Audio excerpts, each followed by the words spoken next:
Tayong lahat ay narito ngayon dahil may rally. Alam nyo, ngayong panahon na ito, usong-uso yung rally. Wag ko kayong mag-alala, Dog, no? At ang ating provincial director, ibang klaseng rally to. Alam ko, mga tao ngayon kinakabahan kapag narinig, may rally dito, may rally doon. Pero dito sa ating sa Bataan, lalo na dito sa People's Center, ibang klaseng rally meron tayo.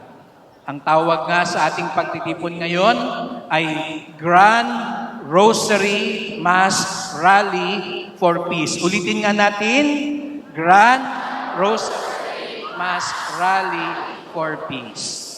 Kakaibang rally to. Bagamat ngayong panahon na ito, sa iba't ibang panig ng bansa may nagra-rally.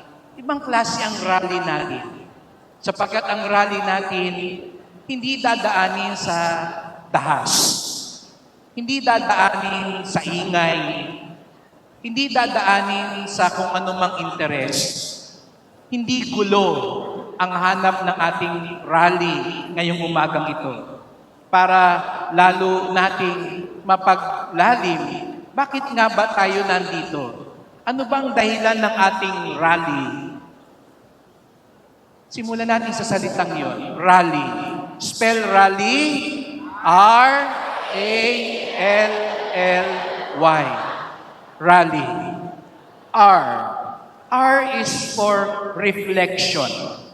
Sa rally minsan, ang gulo-gulo, ang ingay-ingay, pero dito sa atin, siguro nga may ingay, may sayawan, may kantahan, pero may panahon ding magnilay. Reflect. Napakahalaga yan, mga kabataan. Kaya minsan pakiramdam natin malungkot, dry, empty, kasi nakakaligtaan nating magnilay. Kaya itong pagkakataon natin ngayon, tinutulungan tayo na magnilay, reflect. Dahil sa isang buhay, napakahalaga na magnilay upang malaman natin ang kahulugan at dahilan ng buhay. Ngayon ang pagtitipon na ito, napakaraming dahilan para pagnilayan natin. Sabi ko kanina sa simula, this is our Grand Rosary Mass Rally for Peace. Ikalawa, nagkatugma na sa pagtitipon natin ngayon, ipinagdiriwang natin sa kauna-unahang pagkakataon ang kapistahan ng isang kabataang katulad ninyo, si San Carlo Acutis. At napakaganda, hindi natin pinlano na itugma sa kanyang kapistahan, pero itinakda ng Diyos para ipaalala sa atin, tayong lahat tinatawag na maging banal. Kaya nga dito sa diocese, diba, ating tagline ay bayani at banal. At sa mga kabataan, si San Carlo Acutis ang halimbawa. At ipinakita niya, mahilig din siyang mag-internet. Mahilig din siya sa social media, pero ginamit niya ito para tulungang lalong magnilay sa pananampalataya. A. Action. Hindi lang naman panay pagninilay tayo. Kailangan pagkatapos ng rally natin ito, meron tayong gagawin. Gagawin ayon sa utos ng ating Panginoon. Ayon sa ating pananampalataya. Dahil kung wala tayong gagawin, di ba, sa rally, ang daming nagsasalita, ang daming maingay, pero pagkatapos nun, wala namang nangyayari. Pero kakaiba tayo sapagkat pagkatapos ng rally ito, hindi nagtatapos ang lahat sa pagtitipon na ito. Meron tayong gagawin. Kaya mamaya, tatanungin natin ng Panginoon pagtanggap natin ng banal na komunyon. In your heart of hearts, ask Jesus, Lord, what do you want me to do? Huwag kayong uuwi nang hindi nyo tinatanong kay Lord ang bagay na yan. Lord, what do you want me to do? Because every prayer rally is also a call to action. L, listen. Listen to God. Maraming tayong pwedeng pakinggan. Maingay ang mundo ngayon. Maingay sa social media ngayon. Maingay kahit saan man tayo magpunta. Kahit pagpasok mo sa kwarto mo, magpapasa ka na kagad. No? Kaya wala na tayong panahon para makinig. At lalo tigit, makinig sa Diyos. Listen to God. Because what you're looking for is always coming from God. Listen. Ano kayo muna? R, reflection. A, action. L, listen. At ang mga bagay na ito ay hinahatid tayo sa pag-ibig. L is for love. Kung ang ibang rally, inuudyok magkagulo, away, magalit lang, bilang mga Kristiyano, bilang mga anak ni Maria, ang bunga ng ating rally ay pag-ibig, love. Kaya ngayong pagkakaisa natin, ngayong araw na ito, pagsasama-sama natin, is a reflection of the love that comes from God. The love that Mama Mary accepted from the Lord. The love that Mama Mary sings in praise of God. Love. Kaya, kailangan may pag-ibig. Pero matututo lang tayo magmahal kung tatanggapin din natin ang pag-ibig ng Diyos. At siyempre, dumakot tayo sa huli, ang pinakamahalaga sa lahat. Why? Tignan mo nga yung katabi mo. Sabi mo sa kanya, you. You. Ikaw ang mahalaga. You are important. You are being called. You are being sent. You are the one asked by the Lord. You are the one being called by Mama Mary. You have been here in this rally because you are important. You are loved by the Lord. And so, sisters and brothers, in this Mass, let us pray for that grace. Sana hindi ito katulad lang ng mga ibang rally na nakikita natin ngayon. Kasi pwede rin tayo matulad sa ganun lang. Pero may iba yun if there is reflection, action, listen, love, and you. And we continue to entrust ourselves to the Blessed Mother, Mama Mary, who is leading us in this rally. And let me end with those two words that we also pray for the grace in this rally. It's the Jubilee year of hope. Kaya sana kung meron mang action na iuwi tayo, yun din ay hope. Paano ang spelling ng hope? H-O-P-E. Hold on, pray every day. Sabihin mo nga sa katabi mo, hold on, pray every day.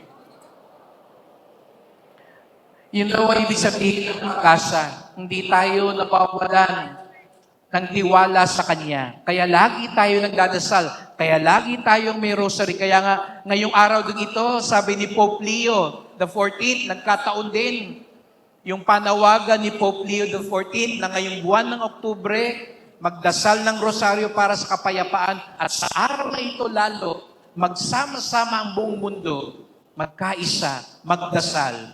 Huwag tayo mawalan ng pag-asa sapagkat nandyan lagi ang Diyos para sa atin. Hold on. Pray every day. And peace. Put everything at Christ's embrace. Ulitin nga natin. Put everything at Christ's embrace. Because when we put everything at Christ's embrace, there is grace. There is blessing. At yun ang action na sana maiuwi natin, maipagpatuloy natin kahit matapos na ang rallying ito.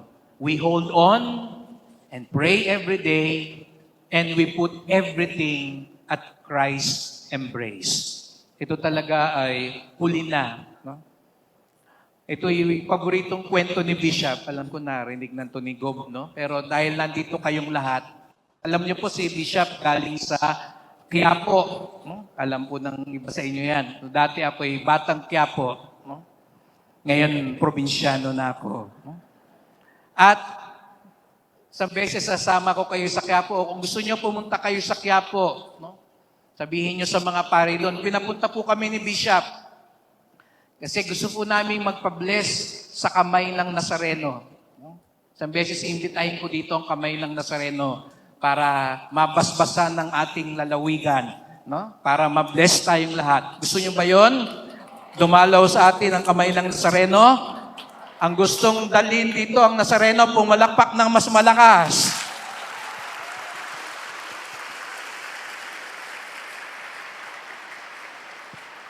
Alam niyo po, 3 taon na ako.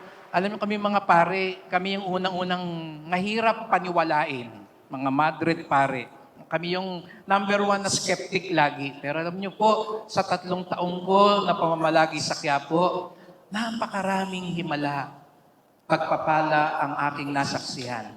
Lalo na sa pagtatalaga, hindi lang doon sa kamay lang ng Nazareno, kundi sa pagtatalaga nila. Kaya meron akong isang paboritong kwento ng isang bata. Meron daw isang bata na first time nakapasok siya sa isang tindahan ng candy. Napakaraming flavor, napakaraming kulay, napakaraming hugis. Kaya yung bata nakanganga. Nakanganga na, nakadilat pa. May lumapit na isang ali sa kanya, sabi sa kanya, "Ineng, kumuha ka ng candy." Pero yung bata, hindi pa rin gumagalaw, nakanganga pa lang, nakadilat lang.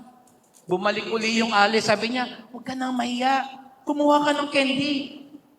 Pero yung bata, hindi pa rin gumalaw. Sa pangatlong pagkakataon, pagbalik ng ali, sabi niya, "Ay, naku, tong batang to. Masyado yatang mahiyain." Kaya anong ginawa ng ali? Lumakot siya ng candy, sabi niya, "O ito, uwi mo." Tinaas na ng bata yung palda niya. Dala-dala lahat ng candy. Pilipinas to, syempre, may mga usisero, may mga miron. So may lumapit na isang ali, kinalabit yung bata, sabi sa kanya, "Hoy, ikaw, kanina ka pa sinasabihan, kumuha ng candy. Bakit hindi ka? Buti hindi nagbago isip nung ali. Sabi kanina, kumuha ka na." Ngumiti lang yung bata. Sabi nung bata, "Kita niyo po yung kamay ko?" "Oh, ano ngayon?" Sabi nung ali. "Nakita niyo po yung kamay ng ali?" "O, ano ngayon?" "Mas malaki ang kamay niya. Kung kamay ko lang ang kumuha, 3 candy lang ang iuuwi ko. Pero dahil kamay niya ang nagbigay sa akin, mas marami pa ang aking iuuwi." Mga kapatid, put everything at Christ's embrace. At baka magulat pa kayo, ang ibibigay sa inyo higit pa sa dinadasal ninyo. Ang ibibigay sa inyo higit pa sa inaasahan mo. Bakit? Dahil hindi kamay mo, hindi kamay ng iba, kundi kamay ng Diyos ang nagkaloob sa atin. That is the reason for our rally. We put everything at Christ's embrace, just like what Mama Mary did. And so, let us pray for one another that Mama Mary may teach us to hope, to hold on, and pray every day, and to lead us to peace, to put everything at Christ's embrace. Amen.